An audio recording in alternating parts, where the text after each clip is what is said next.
So, around a year ago, me and my friends had a pretty scary experience. We got trapped inside this small, dark room, and then all of a sudden, zombies, literal zombies, started coming at us from all sides. And I knew people were not going to believe me. I knew people were going to maybe laugh at me, so I even got it on video.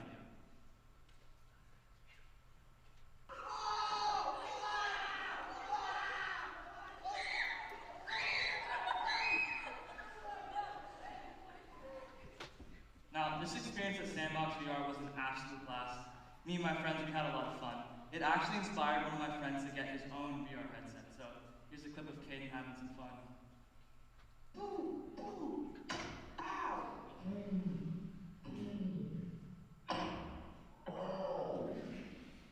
Now, I love these experiences for a lot of reasons, but most importantly because they raise some interesting questions. What is making a virtual environment that is clearly fictional seem so real? And how is virtual reality able to trick our brains? Now, I want everyone to try something new. When you guys are driving home, just step out of your comfort zone and drive home with one eye closed. Trust me, no, just don't do that. Please don't do that. Because your brain needs both of your eyes to perceive depth.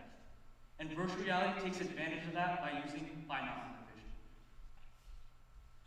By displaying two different images to each of our eyes and having our brain convert them into a single image with depth, virtual reality can create a 3D image from a two-dimensional screen.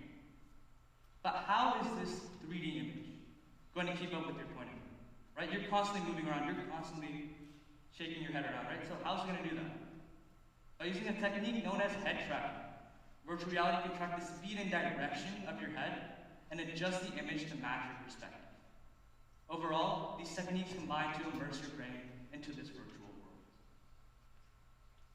Now, all of this is cool. You know, me and my friends, we had a lot of fun. Caden had a lot of fun. But what's next? We know this technology can be used for video games and other recreational uses. But can we use this technology for something more? Can we use this technology to potentially save lives? Now, in the US, thousands of people die a year because of surgical errors, mistakes made by humans during surgery.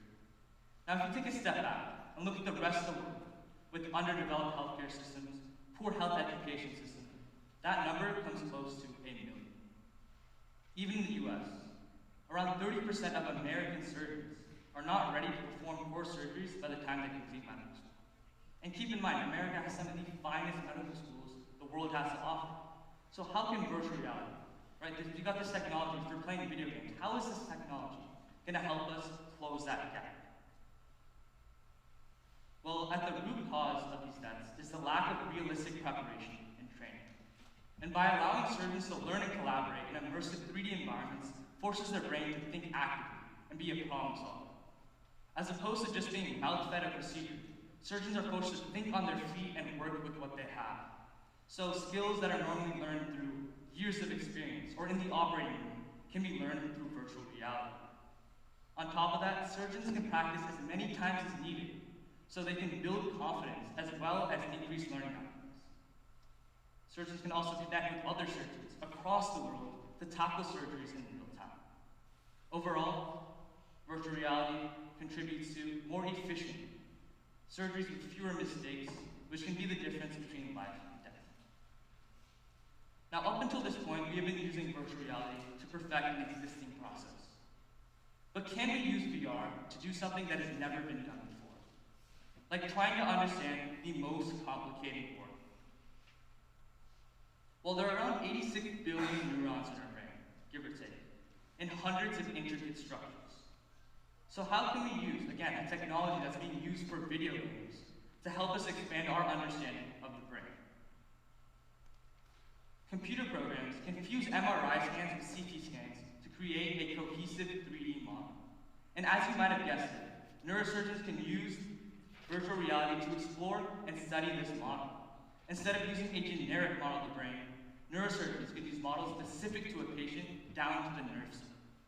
So, this allows these neurosurgeons to map out and complete the same exact surgery multiple times without touching the brain. Surgeries that could take up to months to plan, such as separating twins, can be planned out in a matter of weeks. virtual reality in neurosurgery contributes to significantly safer surgeries with fewer mistakes, translating to lives saved. However, there is still a long way to go before we can get this technology to everyone. If we want to go from just video games to operating rooms across the world, there is a lot of ground to cover. But we can't do that working alone. We can't do that working within our respective fields. From computer scientists, data scientists, biologists, all the way to graphic designers, it took individuals with different backgrounds, talents, passions, and possibly living across different timelines to bring this technology to fruition.